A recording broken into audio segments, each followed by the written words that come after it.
नमस्कार आप सभी लोगों को। चलिए, पूर्व के पाठ में आपने समझा वेदों में ज्योतिष के 3 स्तंभ कहे गए हैं, होरा, गणित और संहिता। होरा को ही हम फलित ज्योतिष कहते हैं और इससे मनुष्यों का जन कल्याण होता है। गणित आगे जब हम लग्न स्पष्ट करना आपको सिखाएंगे, वहां पर गणित को समझने का प्रयास करेंगे। संहिता भूगर्भीय जो भी भौगोलिक घटनाएं होती हैं, उन घटनाओं को समझने के लिए हमें संहिता का अध्ययन करना जरूरी है और आगे उसका अध्ययन हम करेंगे। और ज्योतिष को आगे आज प्रारंभ करते हैं और ज्योतिष को समझने का हम प्रयास करेंगे। जिस प्रकार से वेदों में ज्योतिष के 3 स्तंभ कहे गए हैं,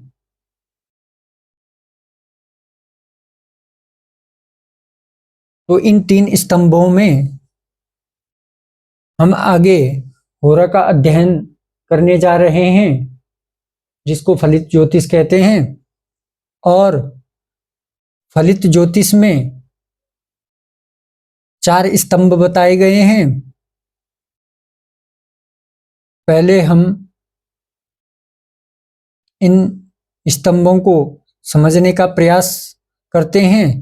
पहला स्तंभ नक्षत्र है और नक्षत्र 27 होते हैं, +1 मैंने यहां पर लिखा है।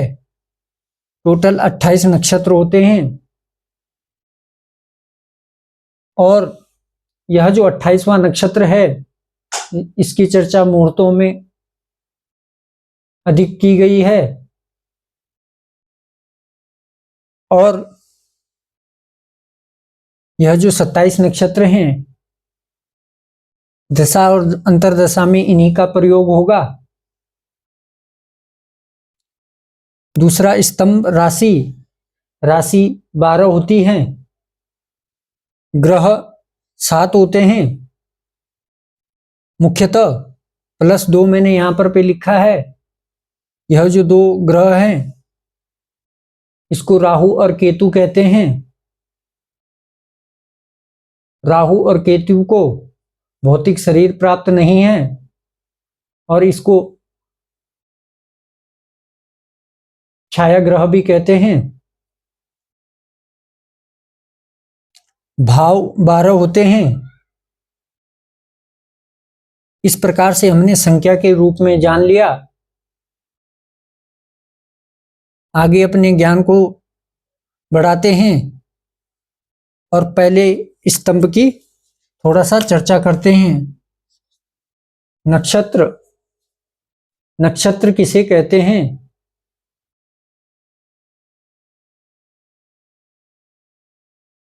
तो आपने बहुत सारे लोगों को कहते हुए सुना होगा, मैं बहुत गलत नक्षत्र में पैदा हुआ हूं, मेरे कोई भी कार्य नहीं बनते। कहने के क्रम में हम लोग ऐसा कहते हैं, लेकिन हमें नक्षत्र की जानकारी नहीं होती है। और अब हम नक्षत्र की ही चर्चा कर रहे हैं। तो नक्षत्र किसे कहते हैं? आकाश मंडल में जो तारे हमें दिखाई देते हैं, तारों से प्राप्त आकृति को नक्षत्र कहते हैं। और हमारे पूर्व ऋषि मुनियों ने तारों से जो प्राप्त आकृति है, उनके आधार पर नक्षत्रों का नामकरण किया। अश्विनी पहला नक्षत्र है, भरणी दूसरा नक्षत्र है। इस प्रकार से 27वां नक्षत्र रेवती नक्षत्र है। तो तारों से जो आकृति हमें प्राप्त होती है उसी से ही नक्षत्रों का नामकरण हुआ।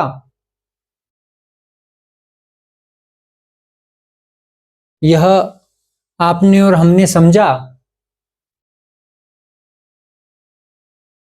नक्षत्र किसे कहते हैं। आगे हम बात करते हैं राशि। राशि 12 होती हैं, या आप और हम जानते हैं, और हमारे ऋषि मुनियों ने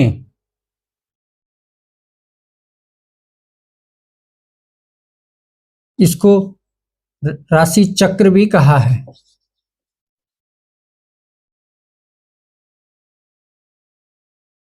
क्योंकि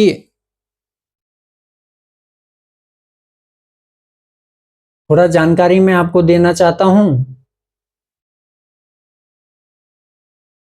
वैदिक काल में ज्योतिष के 28 प्रवर्तक कहे गए हैं।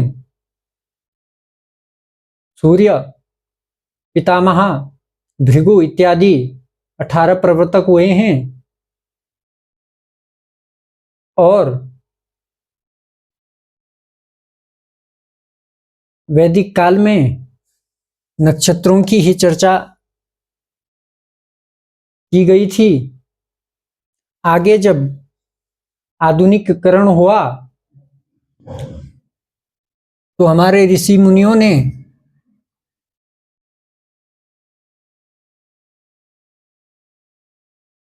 ज्योतिष को सरल बनाने के लिए राशि चक्र का निर्माण किया। और आज जैसे जैसे यह ज्योतिष आगे बढ़ती गई और आज हमारे समक्ष में ज्योतिष है और हमें राशि चक्र की चर्चा यहाँ पर पे प्राप्त हुई। क्योंकि जिस प्रकार से वेदों से पुराण उत्पन्न हुए उसी प्रकार से वेदों से हमारे ऋषि मुनियों ने नक्षत्र का निर्माण करते हुए राशि चक्र का निर्माण किया।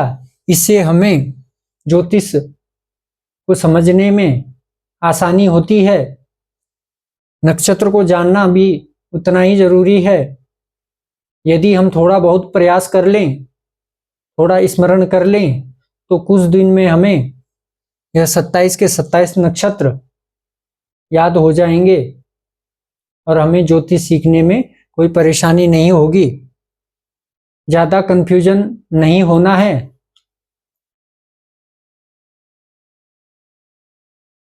आगे बढ़ते हैं। ग्रह ग्रह मुख्यतः 7 होते हैं। सूर्य, चंद्र, मंगल, बुध, बृहस्पति, शुक्र, शनि। यह आप जानते हैं। 2 ग्रह और हैं, राहु और केतु। यह छाया ग्रह हैं। इनको भौतिक शरीर प्राप्त नहीं है।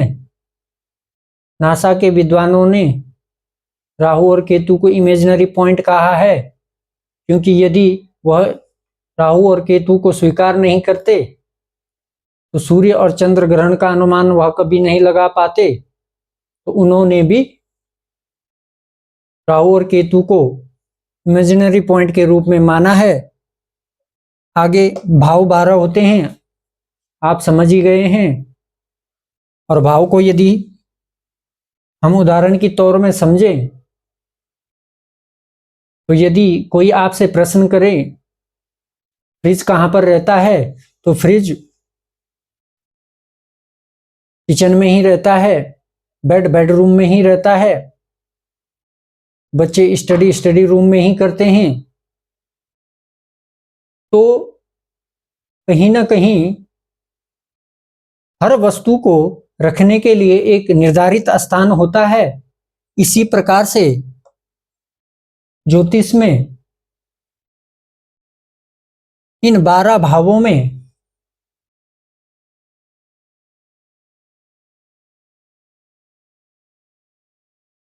कुछ न कुछ फल हमें प्राप्त होते हैं। इन्हीं 12 भावों से हमें जीवन में फल प्राप्त होंगे। और एक ज्योतिषी के पास यदि जब भी कोई आएगा तो इन 12 भावों से संबंधित ही प्रश्न को लेकर के आएगा और उसी का उत्तर वह हमसे जानना चाहेंगे। तो इस प्रकार से आपने नक्षत्र और राशि, ग्रह और भाव को जाना। अब हम थोड़ा नक्षत्र को थोड़ा विशेष रूप से जानेंगे। मैं नक्षत्र को यहीं पर पे आपको समझा देता हूं।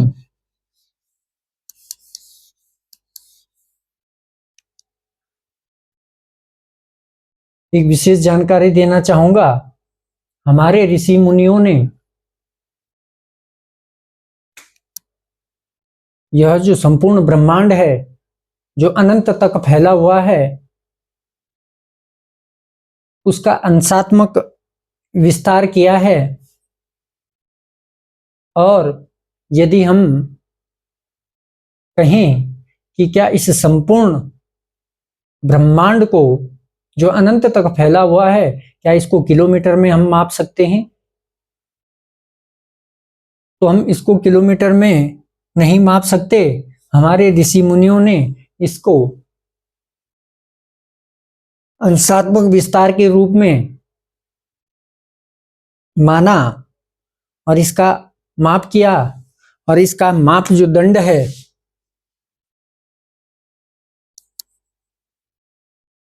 वह 360 अंश है। संपूर्ण ब्रह्मांड को का जो अंशात्मक विस्तार है वह 360 अंश है। और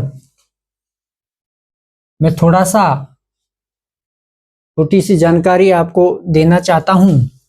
जब हम अंशात्मक विस्तार की बात करते हैं तो थोड़ा सा आपको पहले यहां पर पे समझना होगा। 60 मिनट बराबर 1 घंटा होता है, जिसको हम घटी भी कहते हैं।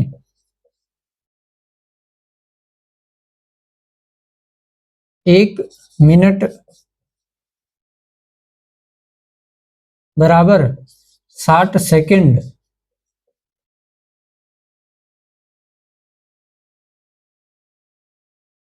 60 सेकंड का 1 मिनट होता है और 60 मिनट का 1 घंटा होता है। इसको हम घंटा भी कहते हैं और आगे हम कहने के क्रम में घटी भी कह सकते हैं। और सेकंड को विपल भी कह सकते हैं और मिनट को पल भी कह सकते हैं। इतना आपने समझ लिया। चलिए अब हम आगे इस संपूर्ण ब्रह्मांड को 27 भागों में किस तरीके से विभाजित करते हैं उसको जानेंगे।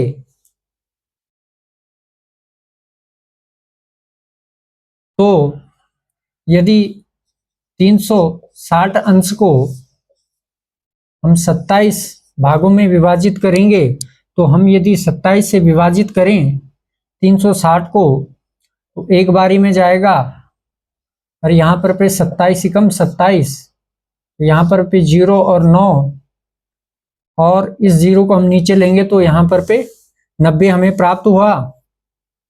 27 से 90 को फिर से भाग देंगे, 3 बारी में जाएगा।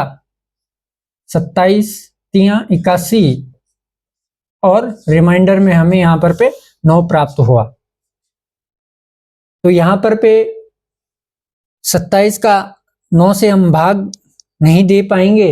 तो यहाँ पर पे मैंने आपको पहले कहा 60 मिनट बराबर 1 घंटा होता है, तो हम गुणे यहाँ 60 मिनट और कर लेते हैं और 60 का गुणा 9 से करेंगे तो हमें यहाँ पर पे 540 अंक प्राप्त होगा।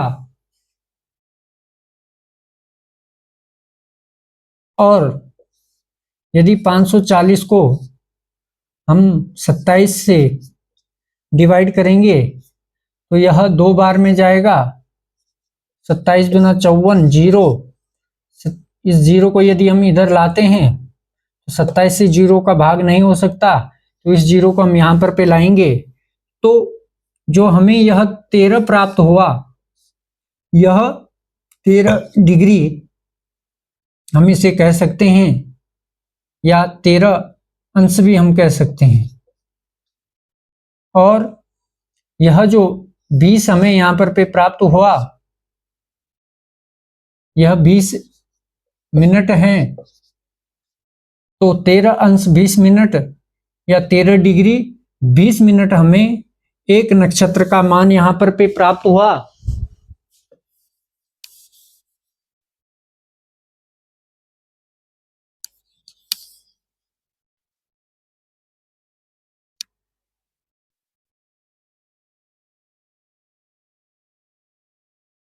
तेरह डिग्री 20 मिनट हमें यहाँ पर पे एक नक्षत्र का मान प्राप्त हुआ।